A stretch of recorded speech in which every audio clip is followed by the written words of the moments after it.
You jump on the track with somebody, you jump on the track with Black Thought, that's competition. If you jump on the track with Style Speed, that's competition. Yeah. So just you making a diss track is not really beneficial in the long run. If you really want to compete, we do it on wax, like you said. Universal is obviously the home of Drake, Kendrick Lamar, and Taylor Swift. Mm-hmm. That is a huge culture buy. That is one of the probably top 5 artists in the world. Like maybe right now under one label, and you're purchasing it is insane. Keep it on wax. Like, let's keep the beef that we got or whatever. Who could really out rap each other? And that's where I feel like you're probably coming at from as a fan, because then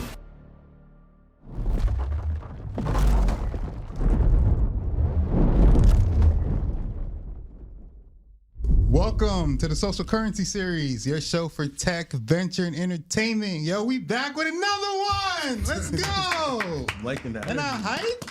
Nah, definitely. I'm liking the energy. Yeah, back in person. Lowe's visiting back. He's from LA. He's back from LA, man. He's back in New York. From LA. I'm Yes. from New York. He's from New York. Don't get me living in LA, but he's back in town. We got him getting together. Yo, so we have a big show for you guys today. We're going to talk about J. Cole's press run. We're going to talk about a little about Jay-Z's press run. Kanye show at SoFi. Mm-hmm. Anthropic is doing big things. I don't know if you guys saw the $30 billion raise. That was crazy. Crazy. It's a little bit of today's episode, but we're going to jump in right at the top. I want to talk about J. Cole's Cameron interview. Let's go. He's been on quite the press run. Shout out Cole. It's finally good to hear him talk, after what?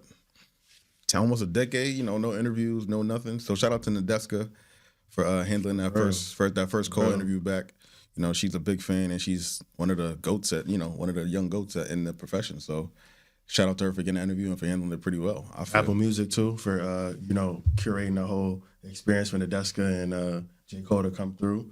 And actually, I like how J. Cole took it back to his old house in North Carolina.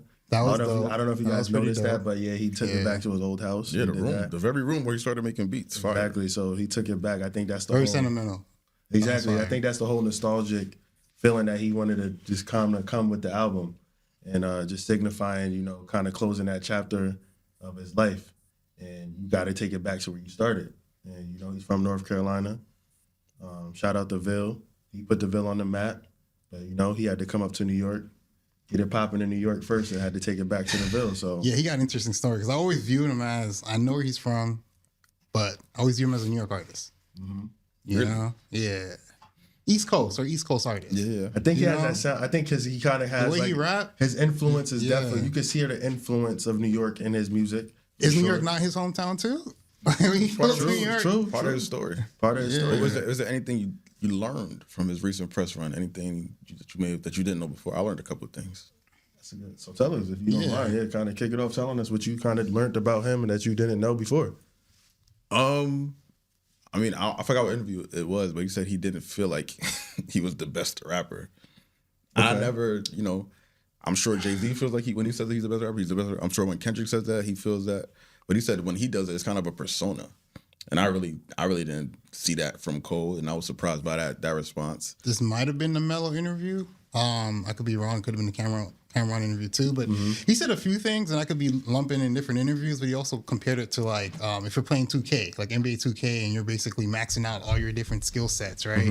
He felt like he's maxed out all his skill sets. Yeah. Back to what you said. I felt like the thing about maxing out his skill sets I felt was true. Like I felt like he improved a lot as a rapper actually over the last couple of years, which I thought was like crazy. Like he's gotten better.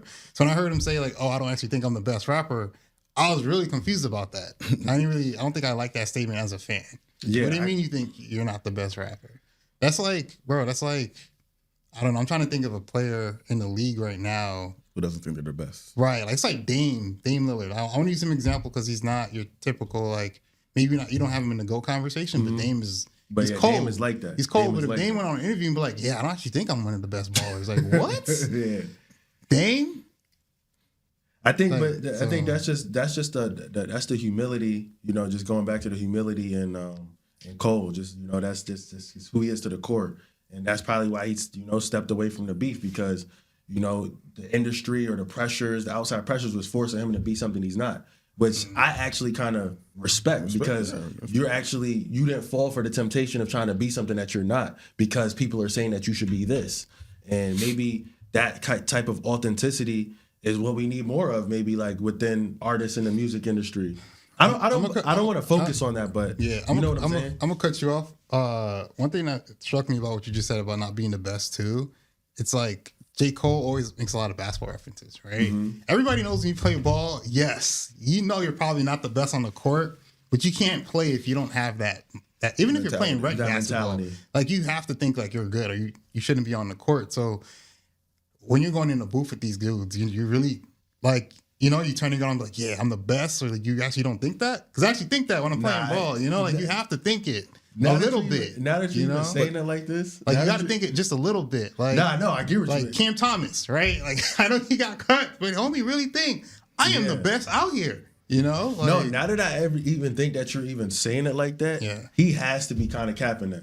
Because even think about the feature run that he was on for like the past 4 or 5 years where he was literally getting on everybody's song and demolishing them.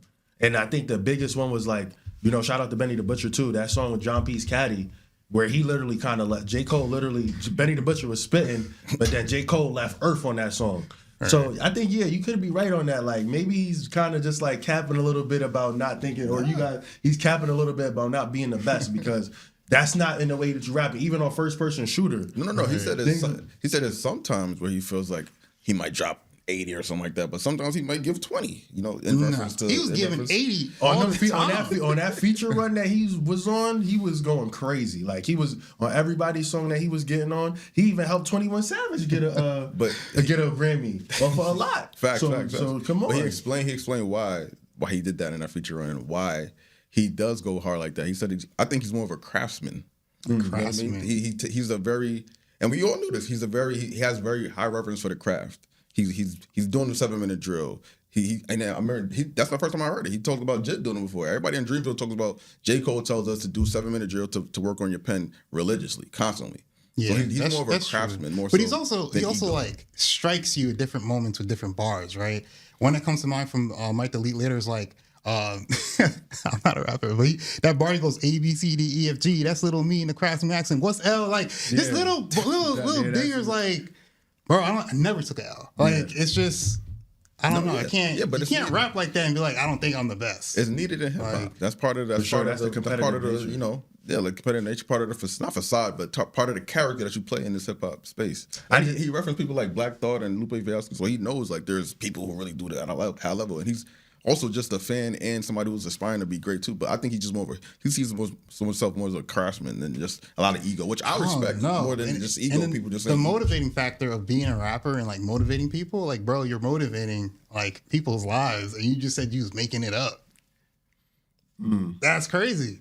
Yeah, that's the motivation. You still got the motivation. I mean, I got it. That's what I'm saying. I think he might just be like, and then maybe he just sees what comes with like being in that number one spotlight too. Yeah, he probably just is a little shying away from it a little bit. I don't know. We don't really know. We're just speculating. He's a simple dude. But he, like I was saying, exactly. He's a simple dude. He probably just maybe shying away from that little number one spotlight. But look, he just did his. He just dropped the album, did the press run. He's out in China right now. Shout out to that basketball league that he's out in doing China. Playing ball. That's really fire though. Like I'm happy. Hope you don't get hurt, but that's fire. You get to play on a league, any league. That's fire. So yeah, exactly. He's out in China balling up right before he's about to go on tour. So you know that, and I think that's even part of like his marketing, and that's probably how he's going to grow his fan base out there. Who may not been a big fan. I don't know. We don't know. I haven't been out there yet, but you know that's shout out to him, and you know going out to China first. And, you know, kind of building that brand out there. What about the relationship between Cole, Drake, and Kendrick?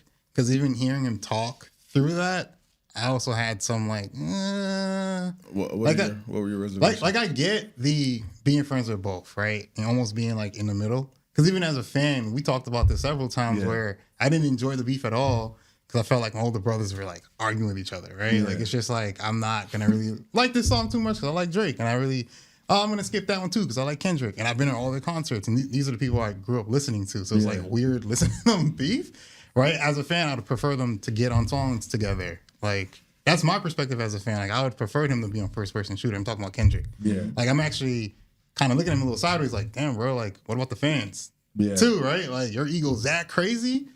I don't think his ego's that crazy. Is it not, though? Because it's like, J. Cole's cool with being on it. Drake was open to him being on it, right? Like, he's open and working. Nah, you don't get down with how Drake do business or Drake how he I think operates there's in a the lot. music space. Yeah, I think there's just a lot of stuff behind the scenes that we probably don't really know about of like them. But to be fair, that beef between Drake and but as a fan, it's been wouldn't you brewing want the music though from your No, rappers? you're completely right. And we're gonna get into that a little bit later when we talk about Jay-Z and what his thoughts was about that, because I think that's important too. But in regards to like, yeah, I think going forward, just like kind of Nas said it on on the King's Disease, I think it was on that song 40 Side, if I'm not mistaken, where he's talking about, keep the beef on wax. Like we shouldn't take it up. We shouldn't take it outside, and now maybe even take it to the internet. But now we shouldn't take it to the internet, or definitely not take it to the streets. Keep it on wax. Like let's keep the beef that we got or whatever. Who could really out rap each other? And that's where I feel like you're probably coming at from as a fan, because then the fans will get the best, because kind of just.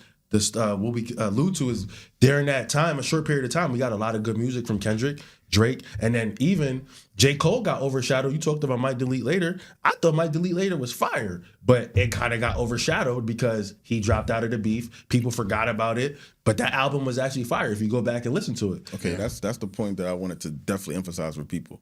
The fact that he dropped, people say, why did you drop the diss record to Kendrick? Because he said he's been trying to make this album for how many years, and if he didn't address Kendrick, then all the work that what he done would have been null and void.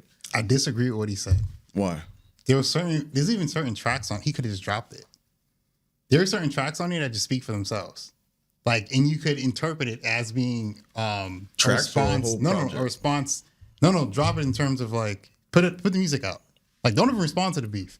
There's certain tracks I felt like could have just been a response because they were so good. It had punchy bars. Like, you could make the assumption that he's talking about Kendrick, and in reality, he's not. True. Right? Because the music was so high caliber. Your music is high caliber. What do you mean? We're gonna think like your music is high caliber. But that's where the noise of social media and the noise and the pressure from outside, made them start to feel or start to question themselves, and that's where that probably happens to a lot of people, just not just him, but you kind of that outside noise kinds of influence you a little bit, and it kind of you stray away from who you really are. But one thing I'm glad, and we were able to see, because I think we even talked about this on one of the episodes, that it just seemed like J. Cole was an adult in the room, but it kind of makes sense because he's actually the oldest out of all of them. so out of Drake and Drake and Kendrick, he's the oldest out of all of them. So actually, brothers are acting up. Exactly. Yeah. So it's like, so it actually makes sense of why he just said, you know what? Let me just let my little brothers hash out whatever they got going on, and I'm gonna just step away because it's not really me. Like, I'll think about it. He was really in the middle. He just got off court tour with Drake, and then Kendrick's is his man. And people forget one thing too, that I think maybe the interviews that not Kendrick, but J. Cole was talking about. People forget that J. Cole is a producer. Yeah. Like, I think people forget about that. Like, he's a producer first. Like, he produced for Kendrick. He produced for a lot of people, and I think people forget about that. So that's one thing that I got reminded about too, watching them interviews, was Drake. J. Cole's a good producer, and the Might Delete Later definitely had good features on there from Central C, Boz, Absol. What was it? I think Pi was good. Daylight. So there was like a lot of good people. Shout out to Trader Truth. Exactly, like that he had, and it got over. Yeah, Cameron. I think he was on the intro too, maybe. So there's that album got overshadowed by the beef, and I thought that album was really good. Yeah, Ready with Cameron. Like, you could have just dropped it. It would have sounded like a response. That's what I'm trying to say. Like, there's a couple tracks on there. It would have been genuine though. That would have been a genuine response or offering from J. Cole. So he's not gonna just do that. You know what I mean? This is we have to really value. This is the most organic rap superstar we've ever had. Most down to earth organic rap superstar that we've seen. And talking about, he was getting it out the trunk too. If you can't forget about, he was getting it out the trunk, driving from city to city, telling people to pull up. That was fire. That was fire. That was forget the marketing. That was just great. Forget the marketing. Just the fact that you're able and you can do that, and not cause too much commotion and have everybody organized. That shows. Hold on. What did y'all think of the OG? I call it OG move by Cameron to sue J. Cole to get him on his pod because of the time that went by, and it's like, Cam got a business to run. You made it, He said you're going to come within the next 12 to 24 months. Time is ticking. I got partners. I need you on the show. What you think about? I thought that was. I don't think it was messed up. I think it was like a nice power move, and it was very. I want to use the word mature. What do you think about that? Yeah. I think. Shout out to the boy. This is one of the negative effects of the lawsuit. Now that you made lawsuits be acceptable in hip hop. So Kim took that route. I get it. Kim just did it to get his attention. So I don't think it was no malicious really intent by it. Yeah. But if Kim was also funny too. So I get both sides, honestly. I get the fact that he's telling you this date, he keeps pushing it back, and why you felt offended by that, and just the way you felt to get his attention. I'm glad they were able to hash it out and come on the show and make. I thought it was a great business move, bro. I was like, bro. I don't really think he was gonna go through it, but it was just more like to get your attention. And I even like how they even played on it in the promo for the video. That was actually really dope and funny. Like. So shout out to Cameron, he had to just like, he said, that was really funny how J. Cole walked in and was like, really? We suing? Like that's organic, and that's really like that's Cameron's really, verse on Ready was fire. All the verses he did on the last couple projects where he delivered. So I felt like, lawsuit time. Cameron as a businessman is fire. Yeah, he set up that whole people was doing podcasts. He set up a whole studio, a whole sports show with him and Mace by themselves. And I'm sure they got partners and investors, but he basically pivoted from being a rapper to being a sports commentary person and doing a great job at it. And he did exactly. I was going to say him and Mace are doing a good job at it. And he's early. What's the girl's name too that hosts this show? Oh yeah, baby, Stat Baby. Yeah, Stat Baby. Like she's good too. She's great at her job. And he had to find the talent to find her fresh out of college. Yeah, that's like that. He's doing something. Feel me? Yeah, but I'm not surprised. Cameron's always had that. That he's always been business savvy a little bit. They gave Michael Irvin a job. They was giving O.J. Simpson a job when nobody was bringing him on as broadcasters. So they doing it. Or Maurice, and I like how he bigs up Maurice Claret too. Maurice Claret is working with them. So that's dope. And the Maurice Claret is an Ohio State legend. Like if you're a true Ohio State fan, you know who Maurice Claret is, or college football fan too. Like his story. His story is crazy. So seeing him get the opportunity and seeing him on that show, and it is what it is. They're doing their thing. Shout out to Cameron and Mace for that. So just don't copy Drake no more. That's all. But Drake just gets a lot of his influence from a lot of people, but he gets a lot of influence from a lot of people. But Dipset is definitely people that he definitely always kind of puts to the credit of like, they had a lot of influence on me. Yeah. So from I guess J. Cole's the mentee, right? The mentor would be J. Cole. I mean, sorry, Jay-Z. Okay, segue. Jay-Z. I like that. Okay, that's a nice segue. That's a nice little segue. Oh yeah, the GOAT came out. Had a nice little interview. Yeah, the person in the Raptors. I consider the Jay-Z in the Raptors. So he just put him in. I agree. So what do you think about his press run so far? I know has it only just been one interview? Yeah, just the one GQ spread. He had I didn't read the article, but we saw the interview. Yeah. Well, the online dialogue was, get someone more mature to interview you so they can ask the hard questions. I thought he answered some questions, but what did y'all think?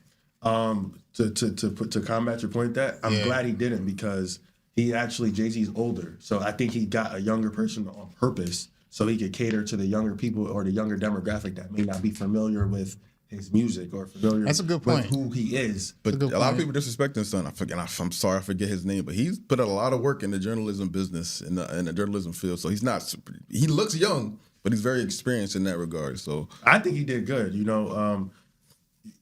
First of all, the fact that Hov even picked you, and the fact that Hov even got to sit down with you, much credit to you. That's a hand clap in itself. You know what I'm saying? He's had dealings with Hov before too, like years ago. So that's what I'm saying. He's put in a lot of work to even get that opportunity. But in regards to the rollout and just kind of Jay-Z going on a press run and then announcing the 3 states, he's doing the 2 cities. He's in Philly and New York. I think that even makes sense for him because obviously Jay-Z's from New York, and then Philly has always been like a second city where Jay-Z, like Philly loves Jay-Z. And think about early Rockefeller days.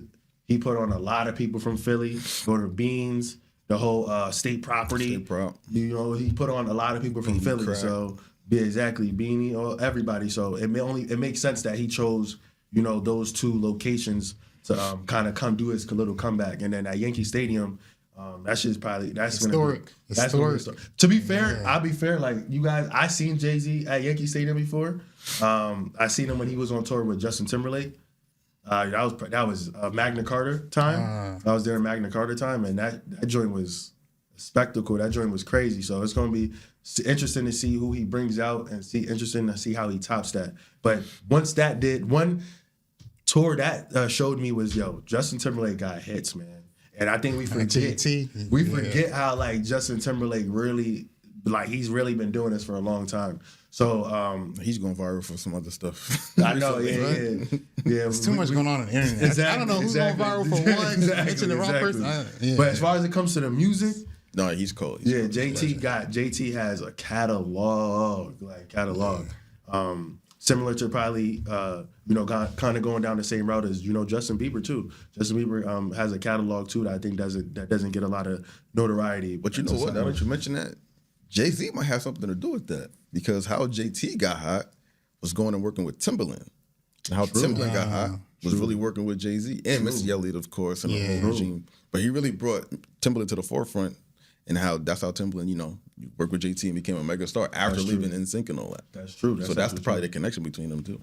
Right. And that's what I'm saying. I think, and that's why we got to credit, people like, Jay-Z. We already know he's a GOAT, but I think he probably does a lot of stuff behind the scenes that we really don't know about and helping people's careers and just making those connections that you said. Like, you're right. Because Timberland produced a lot of JT's hit records. Crimea River. Exactly. He produced a lot of JT's hit records, and, he probably did make that connection. And then Swiss Beats, too. Swiss Beats was on them, some of those records as well, too. So just making that connection, and then just going back to, the interview in itself, I wanted you guys to see, what did you guys think about Jay-Z talking about? A lot. I know, but I wanted to specifically talk about him saying that there shouldn't be rap beefs going forward. Like, what do you guys think about that in a sense? Like, I think that was one of the key highlights of that, too, of that interview. There's other things he said, too, but I wanted to highlight that. Like, as a rap fans, as like, what do you guys think of him saying, like, he doesn't think there should be rap beefs anymore?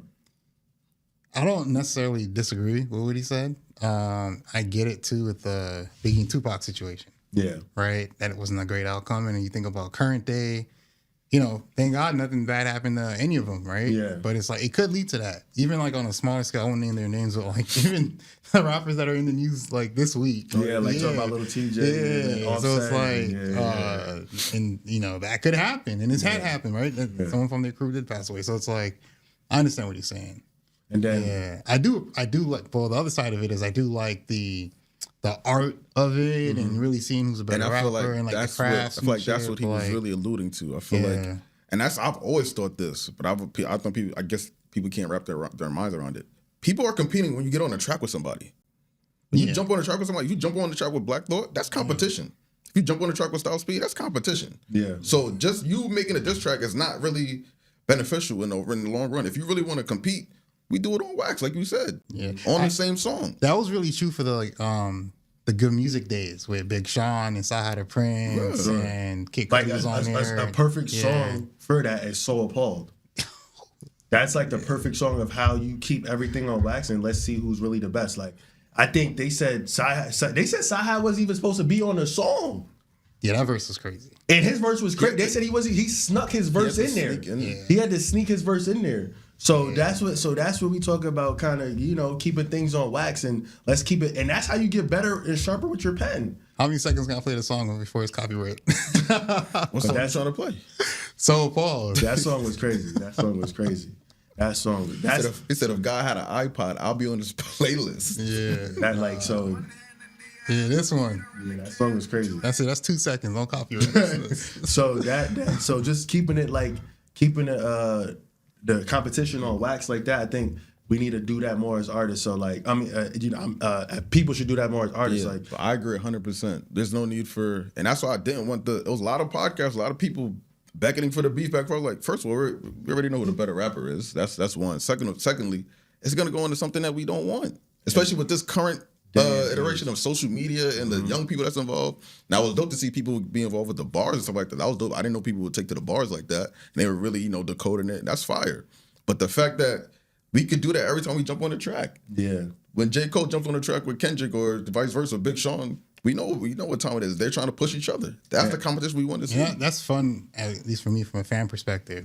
Facts. And I think, just just the low blows that ended up happening, and then also people trying to tear each other's career down. Like it just like at the end of the day, like let's just keep it music, keep it on wax. We don't need to get too much into the personal business of things, whatever. But you know, it had to happen. You know what I'm saying? It had to happen. And it was good for hip hop. Now let's try to see if we could take hip hop to the next level by, you know, just keeping that competition on wax, and we don't necessarily gotta turn violent. We know it's not everything is perfect, but let's just try to minimize the violence and just keep the violence on the track. Essentially, keep the violence on wax, and let's really see whose pen is really really good, and let's keep the sport of rapping. Instead, we don't gotta get to toting and I think it's like, okay, you got Jay, you got Hova, of course, one half of the throne. All right, Kanye made some news this week with the SoFi Stadium, 80,000 people. Saw a show, 2 shows. I don't know if it was 80,000 sold out both nights, but I know one of the nights had 80,000. I think he made about, was it 33 million? 33 million for the 2 days. It's pretty crazy. Which is crazy. Pretty crazy. Crazy. Are you shocked to see people still being so receptive to Kanye? No. I think it's more or less about Kanye and more about other artists that have gotten in trouble where you don't say their names and you kind of still hear. We live in New York. You still hear R. Kelly being played. If you go to, you still hear the music being played, right? And you know what happened with that situation. R. Kelly's looking like an angel these days with everything that's coming out. But I think it has something to do with that, where maybe, I'm not using the word, I don't know, sensitized is not the right word, but maybe so many situations has happened on the internet over the last couple of years, and in reality, people going to jail and things like that for things that they've done. I feel like people are like, this is the 4th or 5th or 6th thing that's happened, so it's like, yeah, I'm going to go to the show. He's having the show, I'm going to go. So I think it's that. Me personally, I could be wrong. But I think you're right in a sense. Me personally, am I surprised? No, because Kanye is definitely like a GOAT in the culture. The only thing about Kanye in a sense is just like, you know, we know that you're a superstar. We know how big you are. But, you know, just some of the antics, you know, can offend certain people. And, you know, I think that's at least for me, I love Kanye. I'm probably Kanye's like, I love Kanye a lot. Like, he has so much influence on everything that we do. Like when it comes to clothes, dressing, music, his handprint, his DNA is all over everything. But you know, I just think last year he kind of crossed the lines in certain things, and you know, me personally, I got to warm back up to some of the stuff that he did because you know I love him as an artist, I love his music, but there's just certain lines you don't cross, especially when you're talking about other people, and even if it is for gimmicks or for whatever it is, for attention. But am I going to go check him out? Yes. I'm going to go still see him, but I'm still going to go see him. But I think it's just that. I think it's just that people, you know, probably it's in the back of their minds. You know what I'm saying? I think it's the back of their minds. The music artistry, but then you went almost to a real life art show. Right. Yeah, facts. His stage design was insane. But are we surprised? From an experience standpoint, right? Especially when you say like the rap category and folks are just jumping around on stage and it's not really, you know, it's not. But he's right. They don't have performing as a priority. It's not. You paid your money. You trying to see a show, and it's like you're seeing the show. He brought that's out. How they just be. That's how Steve Harvey. And then yo. On Kings of Comedy said rappers just be yelling around the stage. Just be running. But no, I'm not. But are we really surprised at Kanye's stage design? He's been doing crazy stage design since 808's Heartbreaks, his graduation, Watch the Throne. His stage design is always top tier. Like I'm not surprised. He did. It's just crazy how he's definitely in tune because he had perfect timing. We're going to the moon and all that stuff, and he got the whole Earth and he got the moon and all that. So. Am I surprised? No, because Kanye's a creative genius. I'm not surprised. Kanye's a design and creative genius. I'm just surprised that people were so forgiving of everybody was beating him down when this last time he was out. So to see people just run back to the sales and go to the shows and that's, you know what does that? You know what does that? A nice catalog, having classic music that we could just get, just vibe out to, especially with all the stuff, kind of going on. That's a good escape. Good music.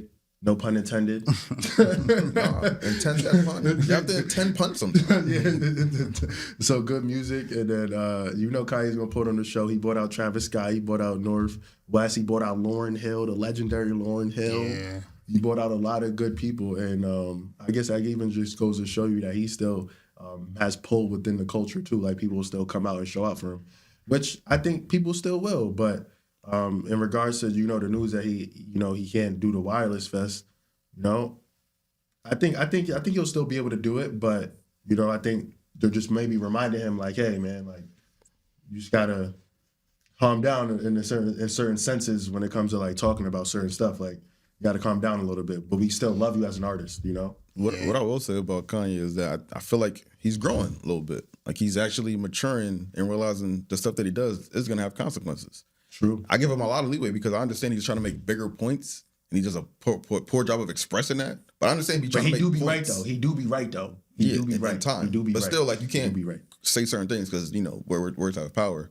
But so I gave him. I understand he's well intentioned, so I give him that. But I feel like now, even the response he's having to not being able to do wireless, he's taking a good approach. Like I'm here to listen. Like he wasn't moving like that before. He was like, what? He was like, nah, I'm this and that.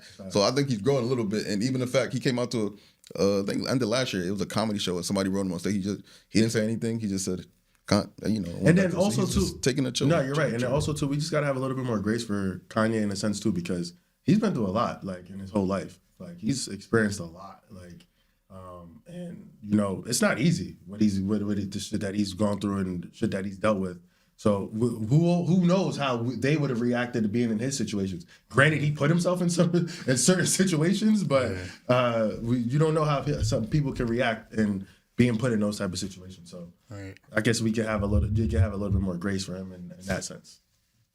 Well, he is doing more shows outside of outside of wireless. Yeah, outside of wireless, which is cool. But one thing I want to talk about is around the superstardom, right? Around global superstars. Mm-hmm. So you have Hove, legend. You got Ye, legend. Are they about the same in terms of global superstars? One like have a little bit of an edge. I don't know. What you say first. It depends on who you're asking, but in terms of global, you could probably say Kanye has a more of a global appeal, but that's just because he does so many things, right? Yeah, that'll be the only edge that he probably has in global superstardom. But to me, Hov is more background business. Exactly. Venture. He's the first, hip hop billionaire. I think he's the richest artist that we have currently living. So he's more behind the scenes. Kanye is, front person. He has his hands literally on the designs that he was doing with Adidas, with, Gap and stuff like that. So he's more front facing. So he'd probably be more globally appealing. But Jay-Z has his hands on a lot of things as well, too. But it's more of a backseat that you probably won't know about. So Kanye probably is more front facing. So he'd probably be more recognizable globally. Yeah, I can just kind of agree with that. The only thing I would say is you kind of got to listen to Hov when he's saying on the song Crown and Magna Carta, you already see me turn a man to a goat. he turned how many people into goats? So, I mean, people may have the front facing, like he's saying, superstardom, but don't forget that his hand is behind all of those superstars that you're seeing. Rihanna, J. Cole, Kanye. His hand is behind that. Not only him, obviously, the whole Rock Nation team, and started off with Dame Dash and everybody, those people, but he's a part of it. So you can't forget about the person that's putting you on, essentially. And I don't like how people are trying to pit him and J. Cole against each other. I never understood that. I feel like I kind of get it. Why? It's the Lil Wayne Drake, right? Lil Wayne brought up Drake, right? Kanye brought up Big Sean and that whole Good Music crew. Like everyone had their little little brother that they were kind of bringing up. Travis Scott's in there with Kanye too. Yeah, right. Kanye's tree is crazy. In terms of if we think about the producers and rappers he brought up, it's probably you're Travis, Big Sean, it's probably a lot of people. Don Toliver, shoot. Yeah, exactly. But then Jay-Z's his rap tree is I don't know. It is a lot of the folks from back in the day too, though. It's not necessarily recent, but if you think about the more recent rappers like the Drake era and J. Cole era, and it's supposed to be J. Cole. It's supposed to be J. Cole, it's supposed to be him, right? But I don't think we ever got that. From J. Cole? From Jay-Z and J. Cole. Do they have tracks together? No. They have, they have Mr. Nice Watch on his first album. Oh, yeah. That's really it.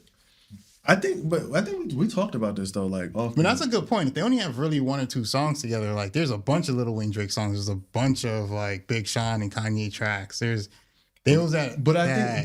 we know Jay-Z is more. He's not active. He's not that. Yeah. He's not really spitting like that as much as Lil Wayne was Back rapping then. and Kanye. I was get rapping. that. I get that. And then also, we kind of talked about this off camera. We were saying And J. Cole wasn't rapping either at some point. we talked about this off camera when we were saying that you know, one thing I think that we probably overlook is that Jay-Z, but you got to also remember Jay-Z gave J. Cole a lot of leeway and letting him develop into who he wanted to be. He didn't try to control his career. Do you know what I'm saying? From at least from what we know as like the public, you know what I'm saying? Like he gave him like he kind of like was hands off and was like, "Yo, you go figure it out." Yeah, I'm pretty sure there's times where he was trying to get him to do a single, and he would try. I think there was a story. There was a story. There was a story. A Star Is Born 2 is another record they were on. So it's 2. A Star Is Born, which is a big ass record to me, really. A Star Is Born when J. Cole wrote that. J. Cole said he wrote that verse in front of Jay-Z and Beyonce right in the studio. So that was a big record. They say he disrespected him by saying Drake's up next though. but that's what I'm saying. Even Jay-Z put that pressure on him, comparing him to Drake, but he still always let him do what he wanted to do. Do you think it ever had to do with, like, let's say you were an owner of a team, right? And your star player is XYZ person, but you're looking over there at that superstar and be like, damn, I wish I had that star player. You think you ever wanted Drake as his understudy versus J. Cole? Nah. Because I'm pretty sure he could have signed Drake if he really wanted to.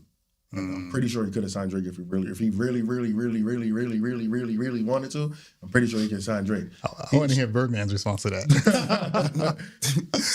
That's a whole nother. Let's not even get into that. But shout out to Cash Money and Birdman because they was running it for a little bit too during that time. Shout out to Manny Fresh. Facts. But lastly, on that topic, I just think, I think people just got to remember that, you know, he allowed J. Cole to blossom into who he wanted to blossom into. He didn't really try to. Now, there was an audit of Rock Nation, I believe, from J. Cole's side. Or not, maybe but that's whatever his business umbrella that they're under. That's business. I mean, I can understand that. That's business. You know, you always going to get into that on the business side. That makes sense. You know? Yes, I don't think there's no beef at all. But people always try to play it up that something. That's how the whole Kendrick and Drake thing started. You know what I mean? Yeah, that is true. I want to keep it a little bit on the business side. There's some big news that was announced. It's not an acquisition yet. Another good segue. But yeah, $65 billion offer for Universal Music Group from Bill Ackman. Crazy. Persian Square, huh? Yo, put the dots together for the audience real quick. So Universal is obviously the home of Drake, Kendrick Lamar, and Taylor Swift. Mm-hmm. Right. So now that ownership in terms of, like, I don't know exactly what's included in the deal in terms of their catalog, assets, anything like that. That is a huge cultural buy. That is one of the probably top 5 artists in the world, like maybe right now under one label, and you're purchasing it is insane. Or trying to purchase it. Let's see if that 65 billion drives up. But to me, I think that's a good signal for music, good signal for hip hop, good signal for R&B, good signal for pop, good signal for Afrobeats, good signal for all music genres, jazz. Because if Bill Ackman, jazz, Billionaire Row residents, Billionaire Row residents, if he's willing to put up $65 billion to buy strategic music catalog, just imagine what he's thinking the future projections of that value would be. Right. And that's my question. What is his intentions with the I think his intentions, I don't know personally, but if I'm an investor, I think he sees the value in the royalties, the long-term longevity of it, like having rights to people's music, especially their royalties and the like things that they could get from replay value and stuff like that. Replay value is big, especially when you're talking about catalogs and things like that.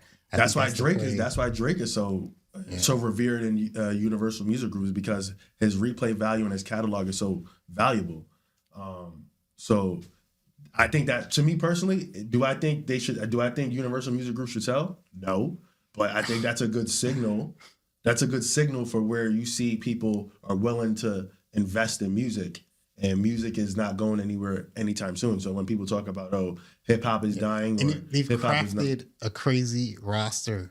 Like, I don't know who was on their roster, but just the top 3 people I just named: Kendrick, Drake, Taylor Swift. That's Cardi insane. B on there? No, Cardi B is on Atlantic. It's insane. But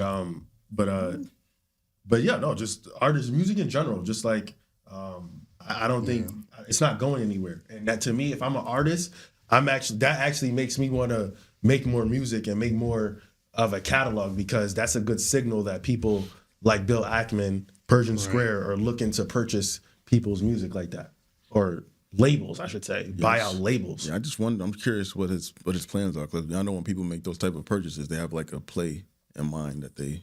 I think it's more I think it's more financial, because did you know that Tencent, a Chinese company, is very heavily invested in Spotify or what? One of those music labels, or music distribution platforms, Gotcha. and people probably wouldn't even know. That's a Chinese company. Yeah, it's probably multiple plays. Like the catalog's probably the one that seems obvious, but there's definitely something tech there, right? Like there's probably platforms. There's AI music that is coming out too. Like it's probably things that are going to be in films and TV shows. Like it's a culture purchase. It's a strategic purchase. It's something that could be sold back. Yeah, the value can go up to 120 billion.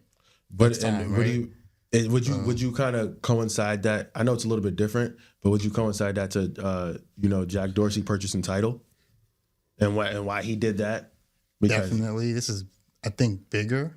Definitely bigger. Yeah, obviously, but I do think there's going to be the value, and I think there's going to be some tools in here that we just don't hear about. Like they're buying up. They're not just buying up the label. There's probably something else tied to this as well. Exactly. Yeah. But I don't know. To me personally, if I'm an artist, all artists out there, that's a good signal to make more music. And that's a good signal. That's a good signal to make more music. To release more music. Or release more music, I should say. Yeah, release more music. So I think if all up and coming artists, established artists, that's a good signal to make more music. No, I think that's cool. But there's more deals out here. The WNBA finally announced that they've come to an agreement with the players. About time. Yeah, this is a round of applause. It's a historic deal. That is a historic deal. Don't have to slow clap. It's a historic deal. They got a lot of. I mean, it goes without saying. That should have been. That's a no brainer, right? And they got a lot of things. Sometimes, sorry to cut you, but sometimes things in business aren't no brainers. Apparently, Well, to the right people. Sometimes things in business aren't no brainers. That should it shouldn't be, but that's what we got to do sometimes. Compromise. They got a great influx of players that have helped them from a culture standpoint in terms of being relevant. Angel Reese, Caitlin Clark. Yeah. Asia Wilson, well, she's been in there, but Asia Wilson, like the superstars, NECA. Yeah, they needed that. You know what I'm saying? You need folks who help you on the marketing side, right? Just getting their face out there. Yeah, but you also got to respect them too and value them.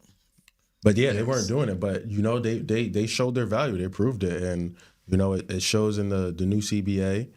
Shout out to NECA and Nafisa Collier and everybody that was a part of the the whole WNBA PA that helped get the deal done, and now that could be a lucrative thing for females going forward. Like females that are into sports and females that enter basketball, that could be like a lucrative career now. Not only just playing it in college, you could go professionally overseas and in the WNBA and make money. Do you know if they're adding teams? Yeah, they are actually. They got the expansion teams coming. They got Toronto, and I believe is it Portland or what's the other team coming? They left Connecticut to go to Houston. Oh, Houston. Yeah, Houston. that's a good pickup, but that's historic because Houston Comets used to spank the New York Liberty in this league's inception. Exactly. I used to hate what's her name? What's her name? Number 22. Is it Cheryl Swoops? Maybe it might be Cheryl Swoops. Might be. I that was a little bit early. I was young at that time, so but like that goes. I think Toronto's getting a team, and I believe Portland's got a team. Golden State Valkyries came online a couple years ago, and that goes to show you. I was telling people from an investment standpoint. Think about it. It's a no. You talking about things being no brainers, right? It shouldn't have took this long because look, the Golden State Warriors and ownership invested in the Golden State Valkyries. They bought the team for $50 million. You know how much that team was worth a year later? $500 million. Yeah, that was quick. In 1 year. That's what I'm saying. So things that you say should be a no-brainer isn't a no-brainer to some people in business. They don't see it. But Golden State Warriors ownership, Joe Lacob and his family had the foresight to see, hey, people are going to be investing, or people are interested in women's sports. Let's get ahead of the curve and let's buy this team and create this team. And look what they did. And just the emergence of the college game as well. Exactly. Kind of the segue into March Madness. Exactly. Shout out to the UCLA Bruins pulling the chip off. That's a great story. UCLA's women's basketball team, from the coach all the way down to all the players. And I think one thing I'm glad about them winning too is that goes to show you the staying in college, and also maybe even staying with the same team. Like loyalty was saying, because those girls came in as freshmen, except for like Lauren. I think she transferred in.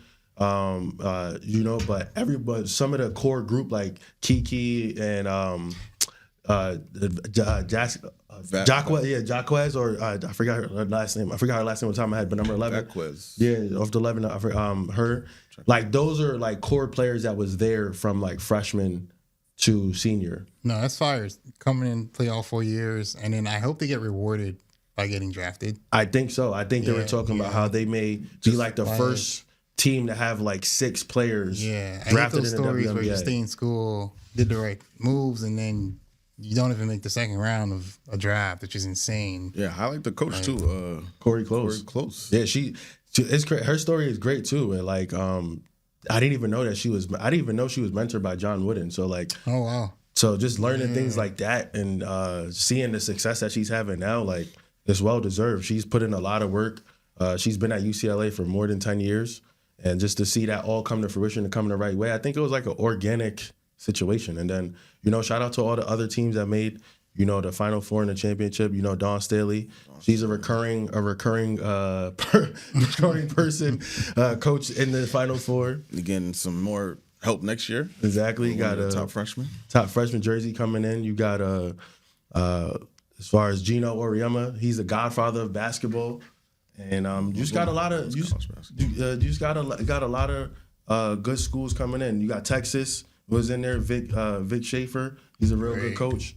And then, like I said, be out on the lookout next year for USC. They already got Jazzy there. Jazzy's showing that she could be a freshman phenom. You got Juju coming back, and you got Kennedy there, and you got the freshmen coming. You got a couple of freshmen coming in, so USC is going to be something to reckon with. Oh, Juju's coming back next season. Like, she's coming back from injury, right? The girl, I'm blanking on her name. The player that's I'm blanking on her name. The star player on USC now, right? Jazzy. Yeah, you got Jazzy. Okay. Yeah, Jazzy. She's coming back. She's gonna come back next year too, or she's gonna go into the draft. Because she had a pretty good season. Girls gotta stay 4 years. Girls gotta stay 4 years. Right. Girls gotta stay 4 years, and then they don't play the same position, right? Nah. I think it's gonna be interesting to see how that all works out, because I think you might have to see Jazzy become more of like a point guard. Because Juju is she's more of like a scorer, shooting guard. So you might have to see Jazzy become more of like a point guard, but she could go get a bucket whenever she can. And then they just need probably like a real solid big in the middle. And, they could be hoisting the championship next year. But I think it's going to be. I'm going to have to go to a game. For sure. Any women's college basketball game, you got, I know Stanford is going through a little bit of transition right now. Stanford is going, I think, bounce back. Notre Dame is really good. Notre Dame kind of went through that same situation that a lot of teams are maybe going through last year. Shout out to Neil Ivey and how she was able to rebuild that team and take them further than people expected. Right. Hannah is really a dog, for real. There's a lot of great players in women's college basketball that's getting ready to go, that's taking the game to the next level. And, there's a lot of you, so don't be mad if we don't like single you out. But I think women's college basketball, is in good hands, and then then they're doing a lot of great things off the court as well too. And then we can even transition to the men's. Shout out to Michigan for winning the title. Michigan, that's a great 1989. Great story. That was a great game. It was a great game, and a great story, a redemption from not winning before from Fab Five, and then coming back and winning it this year. UConn's always there. UConn is just. Like, it's crazy how these teams just always is in there. Like, UConn is just always in there, from men and women's side. So that just goes to show you the dominance that UConn's program, has over basketball.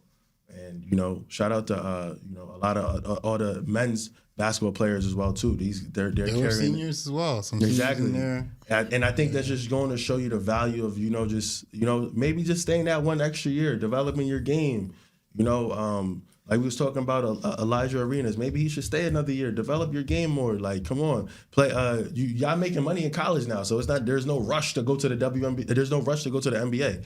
Like, continue to develop your game, dominate, show that you can dominate at the collegiate level. Because when you go to the NBA, there's not a lot of veteran leadership in the league anymore. It's like They a real bring it back. They got to bring it back. Exactly. It's like a young man's game. So you gotta be able to develop your game, and I think college sports is in good hands. We got a lot of good superstars on the men's and women's side without different sports, and exactly, and the good coaches as well too. So tune into that, and then tune into we got baseball coming up, college baseball, college softball. No, speaking of college, the NFL draft coming up. That too. Before we wrap it up, people are trying to make it a point about Fernando Mendoza and Ty Simpson. Stop it. That was not talking about that during the season. We saw what the man did. They went undefeated. There's going to be a Disney movie at some point with the undefeated season they had. Ty Simpson was right there. They struggled a lot of the season. He had the same amazing throws. Don't get to the draft process now and start dissecting things that's not there. We've seen the dude win games single-handedly. We've seen the dude not win games. I know he may have had a better team, but this is Alabama and Indiana. Come on. It's not too much. And the way I love it. Coach Signetti, the way he turned around that Indiana program, that needs to be studied. In 2 years, going 1 year, I think they were in the play. Were they in the playoffs last year? I think they were in the playoffs, or they maybe just missed it. They were in there, or they're close. Yeah, they were close, or they got lost in like the early rounds, and to go undefeated and in the championship the next year. Shout out to Coach Signetti. That's not easy to do. Shout out to Indiana. That's how you come into a program, make impact right away. And then now look, he's about to have his quarterback go number one, at least projected to go number one. I think he's probably going to go number one. And we have to highlight this kid's. This is the most mature prospect I've ever seen. And I've seen Andrew Luck. I've seen RG3 as a prospect. I've seen Malik Willis. I thought he was very mature for his age. Fernando Mendoza is the most mature prospect I've ever seen in the NFL pathways. He's a guy. He's just a guy that you want to play. They call him Chat GPT. He can't say nothing wrong, and I think he genuinely means it. So who better not to go to than Tom Brady, and kind of learn from Tom Brady? It's like Brady created this dude in the lab. Facts. So who better not to go get mentored by Tom Brady? So I think to be overall, I think sports is in a good space. And then we got the World Cup coming up. I don't know who you guys got going in there, but. I wish Nigeria was in there. Shout out to Nigeria, but and the whole squad. The world's gonna miss out on that. I'm not gonna lie to you because Nigeria has a lot of. Who's the player that you said that's Osimhen? Osimhen, Victor Osimhen. He's like a Nigerian superstar. Like we have a lot of good players. We have Lookman. We have a lot of good players. Lookman's with Atletico Madrid now, but I'm just sad the world is not going to be able to see it. They got to wait a couple more years to see it on the world stage. But those players are really good, and you should just follow their clubs. But since they're not going to be participating, I'm going to have to just, maybe root for, Saudi Arabia. I just got my people in Saudi Arabia. Big up France one time. Yeah, France too. France. I'm going to have my family in France. And then also, we got to keep it within Africa too. We got Ghana. I think, no, actually, we got Ghana, Morocco. We got DR, even though they beat us, Nigeria. But, shout out to DR. DR Congo. Who else? There's like 10. It's crazy. There's 10. Shout out to USA too. Yeah, obviously that's a given. USA is the default. We're hosting it. So the team captain was from Wappingers Falls, New York. That's where we lived for a long time. Crazy, right? So shout out to him. I think his name is Tyler. Forget his last name, but the team captain, bro, keep doing your thing. Yeah, do your best to bring home some type of medal. Some type of medal, but that's default. USA is hosting it. We already know. That USA is going to compete, and we kind of have a favorable group to get through. But we'll talk more about it as it gets closer. But we just kind of wanted to give the audience a little sneak peek into what's coming in June and July, and we even maybe having some stuff going on. We don't even know yet. Are we going to do Tech Week? Are Are we doing New York Tech Week? Gotta fill out that application, man. Gotta get that submit button. We gotta figure. We can do our own Tech Week. Facts. We can figure out our own event. It's gonna be World Cup. It's gonna be World Cup. You know, It's gonna be a lot going. It's gonna be a lot going on within America. Everybody. I hope everybody has a good time, and the World Cup is gonna be good. Yeah, I know there was a couple of last things that we wanted to touch on, music wise. Yeah, saw something crazy. Jack Harlow brought up. Ooh,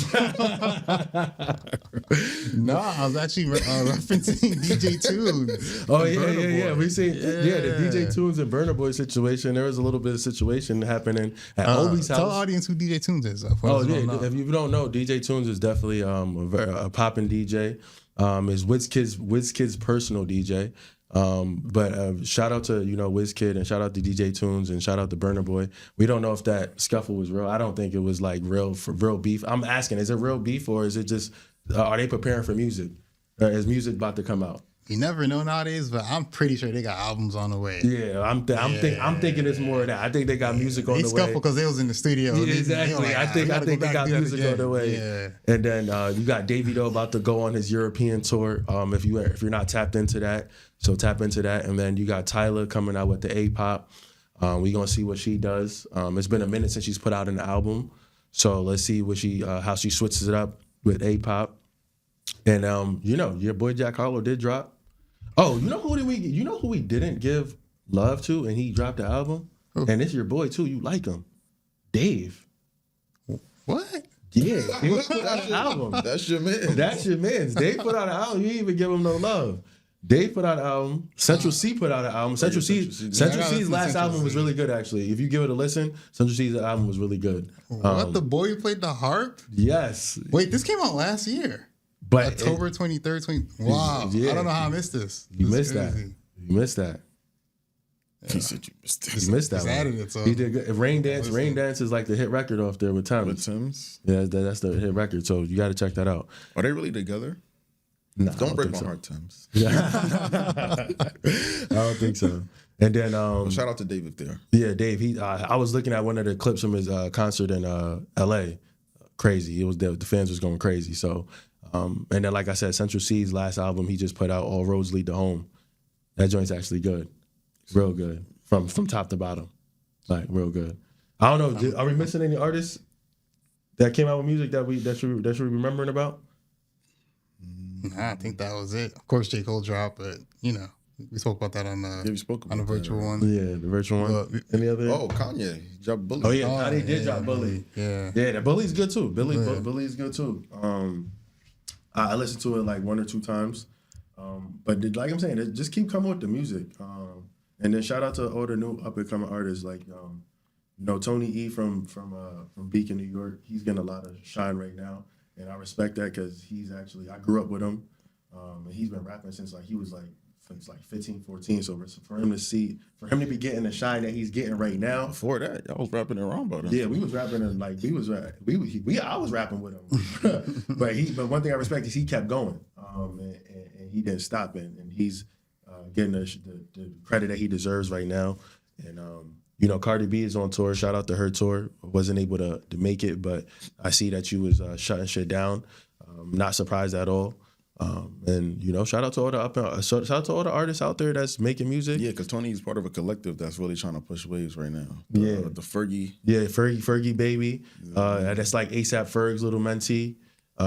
So shout out to them, and shout out to Cozy Paris too and Dizzy. I know we gave them we shouted them out too on like the little awards that we had, because when I came across her album Masterpiece, I was like, damn, like she's really talking. And then she followed up with Redemption. Redemption was really good too. It showed her versatility. So just tap into these new artists. Jack Harlow. Let's give it Jack Harlow. Jack Harlow just dropped his last album. Did you listen to it? Not yet. He's catching a lot of flack. Not yet. Monica? Nah, not yet. Nah, you gotta listen to it. That's an interesting title. But, is Iceman dropping? Ooh. I feel like it's still cold in New York because they trying to set the stage for him to drop the Iceman before it gets hot. Listen, this is going crazy on prediction markets right now. It's about 60 to 70%. People think it's gonna drop. So, Drake, I guess the people is waiting for you. So, if I don't hear a single by June? Nah, sooner than that. We got to get a single sooner than that. No, I'm saying if I don't hear a single by June, it's not coming out. That's what I mean. It's coming. But one thing I think people were remiss to say about this whole J. Cole and Jay-Z press run that nobody mentioned, that Drake has diminished in skill. I don't know why nobody wants to just say that. He's diminished in skill? Yes. He doesn't rap as well as he did 10 years ago. And nobody wants to say that. I only disagree with your statement because he dropped, and this wasn't a rap album, it was an R&B album, but he's still making quality, good music that people like. You know? I think he collab with Party Next Door. I beg to differ. I get what you're saying in a sense of maybe like punchline bars, double entendres, really making you think. I can see where you're coming from, but like you said, the quality of music is still there. I think we're giving him a little bit of a pass because we know he makes anthems and he makes like the feel good party music. But even those, I would say that hasn't been really the thing as of late. I haven't enjoyed a project from since Scorpion. And now I'm just a fan. Nah, For All the Dogs is good. You didn't like none of the songs? And if you go back to I like certain songs, but come on. Nah, Certified Lover Boy was good. Some sexy songs for you. You didn't like not one song on there? No, I like some songs, but you're not the top guy. If I'm liking one or two songs, I'm supposed to like the whole project or damn near. He's still top 5 in everything like right Her now. Loss? No. But 21 Savage? I think I hearted Spin About You or something like that. But no, this is not the Drake I'm accustomed to. This is not God's Plan or Best I Ever Had or Think Good Thoughts, or this is not the Drake I'm accustomed to. It's like, okay, just another guy. He used to be a prominent guy, in my opinion. He's still prominent. He is globally, but craft and art-wise, not to me, not what I'm hearing. I've seen Kendrick do this. I've seen Cole do this. I even seen Wale do this. What they said online, you know, it's funny. It is funny when you online the narratives with the different fans. Like someone out there is a true, like, just a Kendrick fan. Like they just only love Kendrick. And I think that's there's people who just love Drake. People always loved everybody. And but they're like, yo, the Drake stimulus is gone. That's what I'm saying. Because Kendrick is. I think but to be, I was talking about, and nobody wanted to acknowledge that. Nah, I don't think he diminished in skill. I think he like trying stuff. No, he just wants more money now. He's just more focused on money. That's all. I don't know. I really don't know. But me personally, I liked Certified Lover Boy. If you go to the track listing, I like Certified Lover Boy. I'm not gonna. I agree with you. The whole album like hits on hits on hits? No, I agree with you. But overall, like those projects, I would give at least 7, 8 out of 10. Certified Lover Boy, Her Loss, For All the Dogs. Yeah, For All the Dogs, it started off good, but he did kind of lose me towards the middle. But then he brought it back with the deluxe. And it's cool for him to be experimental. I get that, but let's get some bars too. Nah, I can see what you're saying. I can see what you're saying. I see what you're saying. That's why I said the double entendres and like the real in-depth. Not even double entendres. Just in-depth speak bars. Real things. Speak the things that you was talking about on Comeback Season or on So Far Gone. Yeah. He's talking about strippers in Atlanta and nah. When he's I think you're confusing like the hit records with like the deep cuts. Like the deep cuts he's talking on those. Like that's what I said on Wickman, Evil Ways. What he said? I guess Czechoslovakian or something like that. Come on, Drake. But that's not top guy material. That's hit records. He's just, you know what I'm saying? He's just doing that for the hit records. But I just gave you some deep cuts to listen to, and what you broke my heart. Like he's talking on those records. Like, you know what I'm saying? Like I don't know. I think he just got so many hits in that time frame. Like No Guidance. Like there's a lot of hits in there. No Guidance with Chris Brown. Yeah, that's actually a hit record. That's a hit record. That's a hit record. He can do that. I'm talking about where is the Drake that I used to know and love? Where is the Fontaine Drake? Where is the That's just, I'm disappointed in that regard. Obviously, he's still a megastar. He's still super talented, but from my opinion, the output hasn't been what it used to be. All right, we are coming to an end. I had 2 more things though. Tech news related. What's up? 30 seconds. Apple's dropping, of course, new iPhone this year. Why you say of course? Because they drop the new phone every year. But I think they're going to do the Fold. Finally going to branch out a little bit, do the Fold phone. I don't know how that's going to go. That's an Android thing, you know, in terms of the folding. I don't know the size, dimensions, anything like that. But curious to see that that's their big thing that they're going to go into. I know they did the deal with Gemini for the AI capabilities. So I feel like that's going to be an AI-driven Fold phone. So that's going to be pretty cool. They got the Apple Intelligence already on the new phone. On the 17s and stuff like that. Apple is the masters of design, so I think it's going to be good. And I still want the EV though. I still want them to go back and make the car. Nah, they ain't doing that. Especially after seeing how Tesla and all them joints is performing. Even though, shout out to Tesla and Lucid Motors and all those Rivian, and then those Chinese companies as well too. But I think it's harder than you think. I think it's harder than you think. You know what I'm saying? It's not just about design. Like there's a lot to factor in when you're kind of trying to become like a car manufacturer. And so I think that's why they kind of pulled back from it. But you got Mercedes that has good electric cars. You got BMW. The market's growing.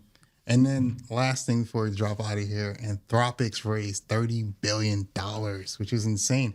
And they have deals with Google, NVIDIA. Like their partnerships are insane. And I'm questioning too now, is it more like they're going to be basically the infrastructure for big tech? Is what I feel like they're heading, especially with the amount of money they've raised. And I feel like there's a lot of money out on the market right now. Like, have they passed NVIDIA? No, not yet. They passed OpenAI in terms of like raising, I think, revenue. I think they passed them up too. Because NVIDIA is like the chips. Yeah, they're the enablers of everything that the Anthropics, the OpenAIs. Without NVIDIA, there is no any of those other companies right now within AI. But I'm not surprised. It looks like Anthropic's strategy is to go B2B and to, like you said, retain those big paying customers. And OpenAI strategy is kind of just dominate the consumer and dominate the that's why they even pulled back from Sora and all those other projects that they had going on, because I think they're doubling down on the consumer because they have the user base already. So like, let's just kind of get that experience. But as far as everything else goes, like I think Anthropic is good. Claude is good. Their products are good. I think it is more B2B facing, and OpenAI is more like consumer facing. And then you got Grok too. Actually, this is going to be interesting as far as tech news. Sam Altman and Elon Musk are getting ready to go battle out in court. Oh, for what? About OpenAI being turned into a for-profit without Elon benefiting from it, because Elon invested in it when it was a nonprofit. I forgot about that. They're pushed that out last year. It took that long to get into court. That's insane. They're about to go to court for that. That's going to be an interesting battle to see who wins that. Yeah, we'll keep up with that. Yeah, but that's a little bit of tech news there. Yeah, dominant thing before we close out. Oh man, I just had something, man. Love yourself, be yourself, free yourself. All right, another episode of Social Currency Series, Yeah, please. Oh, hold on. We did forget one thing. We got something special coming. Maybe we're working it out behind the scenes. We're working out something that we're going to be doing, a little series in LA. We got a special partner that we got a special partner. We got a special partner that we're working with. So we're going to be needing a little bit of talent. We're going to be needing some athletes, some entertainers from college, high school, all the way to the pros maybe. But we got something in the works. Stay tuned. You're going to hear about it. Follow the Social Currency Series page on YouTube, Instagram, LinkedIn, Social Currency Series. We got something coming for you. Anything else? Oh, now that you mention it, look out for Billy real soon. Billy B-Sides concerts, taking it back to MTV Unplugged, VH1 Storytellers. So just keep an eye out, feel me? And then, shout out to Al Kasi. I want to make sure I pronounce it correctly too. Before we go, Al Qasiyah Football Club. That's a Saudi Arabian football league. Look out for that team. They're up and coming. Got some good players, some young players. I got some good people attached to it. Look out for that team. You're there first. Cristiano Ronaldo's in that league, so you're familiar with it. Dope. Al Nassr, that's the team he's on. All right. Thank y'all for joining the Social Currency Series. Dude, I paid my bill. Clap it up. That was just clap it up. Trying to get some episode. Yeah. Like and subscribe to that YouTube channel. And shout out to, my bad, I forgot. Last two shout outs. Shout out to Jeweler, Regal Jewelry. And then also, we're not doing no more free shout outs. Nah, we doing free shout outs for these people. No more free shout outs. And then and shout out to Villian app as well too. Nadia, you know what time it is. She knows what time it is. Hey. We out, y'all.